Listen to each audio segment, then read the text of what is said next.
Саламатсызбы телекөрүүчү, бүгүн биздин студияда конокто билим берүү жана илим министри Уланбек Исенбекович. Кош келдиңиз агай. Жана бүгүн биздин талкуулоочу тема бул мектепки агайлардын орду жана агайлардын жетишсиздиги. Алгач эле республика боюнча жалпысынан статистика боюнча канча мугалим бар, канча эжелер, канча агайлар бар? Азыркы учурда статистика боюнча ошо 80 миңден ашык мугалимдер бар. Анын ошо 25 миңге жетпей эркек агайларды, калгандары эжейлер. Эмне үчүн агайлар аз деп ойлойсуз? Азыркы учурда эме негизи ошо педагогикалык кесип чындыгында ошо мурдатан эле эмнегедир ошо эжейлердин эле кесиби деп коомчулукта ошондой көз караш болуп жүрөт.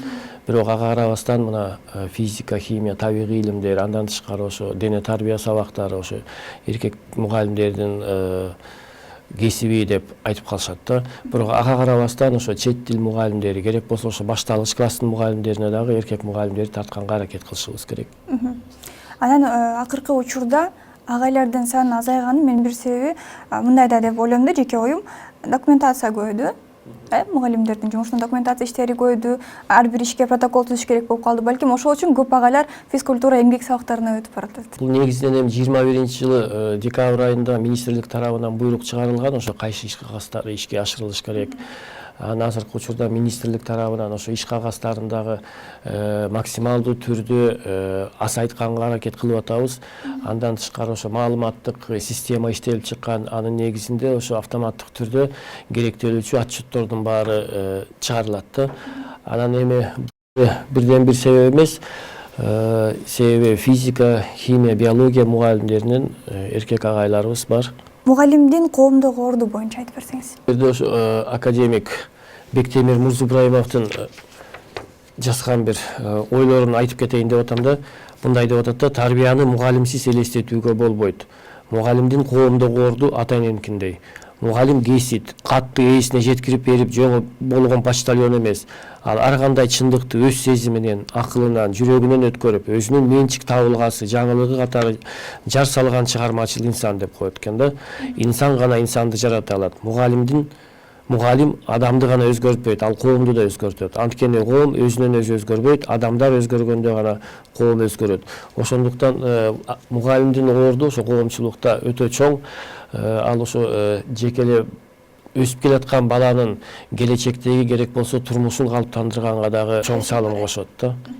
Анан ошого ар бир мугалим ар бир кичинекей баланын тагдырына кылдат мамиле кылышы керек. Дал ошол мугалимдердин билимин жогорулатыш үчүн кандай иш-чаралар өтүүдө бизде? Кандай өткөрсө болот дагы да алдыда?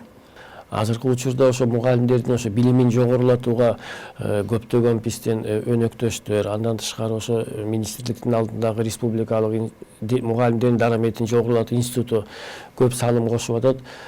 Айтып коет эмеспи, мугалим ошо мөмөлүү дарак деп, мөмөлүү даракты ошо такай сугарып туруш керек, ошо мугалимге дагы такай билим берип турушубуз керек.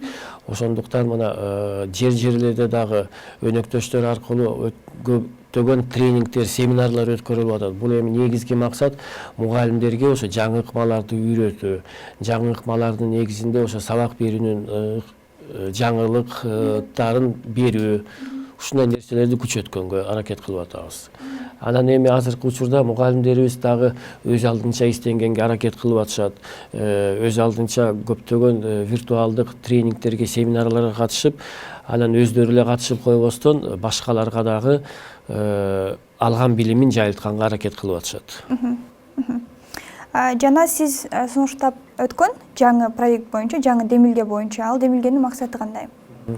Эми жаңы демилгенин максаты бул мектептер агайларга муктаж деген демилге. Бул жерде эми демилгенин негизги максаты ошо ар бир мектепте иштеген агайлар жөнүндө кесиптештери, окуучулары маалымат берип, алардын билимге кошкон салымы жөнүндө жайылтуу, анан жакшы жактарын элге жайылтып, мисал катары келтирүү. Андан тышкары ошо мектепке дагы эркек агайларды тартуу максатында ушундай демилге көтөрүлүп атат.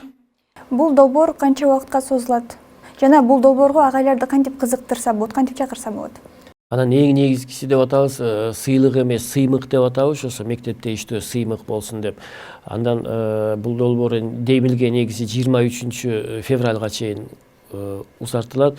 Ошол 23 февралга чейин ар бир окуучу, ар бир класс керек болсо мектеп өздөрүнүн агайлары жөнүндө кыскача видео ролик тартып, бул жерде эми эч ким белек албайт, эч ким сыйлык албайт. Бул жөн гана ошо өзүнүн мектептеги агайлары жөнүндө маалымат берүү, жеткирүү. Андан сырткары депутат Миргүл Омурсакованын 3 тилдүү демилгеси боюнча сиздин оюңуз кандай? Анан негизгиси ошо 2015 жылдан баштап эле ошо көп тилдүүлүк долбоору кирген, ишке ашырылып атат. Көп тилдүүлүк дегенибиз мисалы мына республика боюнча орус тилдүү, кыргыз тилдүү, өзбек тилдүү, тажик тилдүү мектептерибиз бар. Аларда мына андан тышкары англис тилин окутабыз, немис тилин окутабыз, айрым мектептерге француз тилин окутабыз. Анан бул жерде эми ошо көп тилдүүлүк саясаты ишке ашыралы деп атабыз да. Анан азыркы учурда мына чет жака деле окуу үчүн, чет жактын маалыматын үйрөнүү үчүн сөзсүз тил билишибиз керек. Анан азыркы учурда мына көбүбүз орусча, кыргызча сүйлөйбүз, бирок ошол эле учурда англис тилин дагы, башка тилдерди дагы үйрөнүүгө убакыт келди. Ошону күчөтүшүбүз керек. Мына пандемия учурунда айрым окуучуларыбыз жазып атышты. Өз алдынча англис тилин үйрөнүп, кошумча маалыматтарды алып аттым деп. Бул дагы ошо жакшы жөрөлгө, жакшы иш-чара. Ошондуктан ушуну баарыбыз колдоп кетип, балдарыбызды ошо келечектеги көп тилдүү, көп тилде сүйлөгөн инсан катары калыптанышына шарт түзүп беришибиз керек. Жогоруда ошол мектептер агайлар үнүнө муктаж деген демилгени укканда мен дароо ойлодум. Көбүнчө жана өткөл убак деп коебуз, переходный возрастта балдар, мектепте өзгөчө балдар аябай тентек болуп баштайт. Ошол учурда эжелерден көрө агайлардын аларга билиминен дагы тарбиясы таасирин тийгизет да. Ошол ойдо дагы бул демилге көтөрүлдү окшойт деп ойлойм. Туура айтасыз. Анан кыргызда айтып коет, ошо атанын тарбиясы ок дегендей. Ошондуктан ошо мектепте дагы айрым учурда эркектин сөзү ошо өтүмдүүрөөк болот. Ошонун негизинде дагы ушул демилгени баштап атабыз. Негизи күчтүү мугалимден күчтүү окуучу, күчтүү окуучудан күчтүү студент, күчтүү студенттен күчтүү адис, ал эми күчтүү адистен күчтүү мамлекет куралат дейт. Андыктан биздин дал ушул мектептен алган билим, мектептен алган тарбия бул ар бирибиздин жашообузга өтө чоң мааниси, таасирин тийгизет. Бүгүн биздин студияда билим берүү жана илим министри Уланбек Эсенбекович болду. Келип бергениңиз үчүн чоң рахмат. Алдыдагы сиз көтөрүп чыккан демилге жакшы жыйынтык берет деп ишенебиз.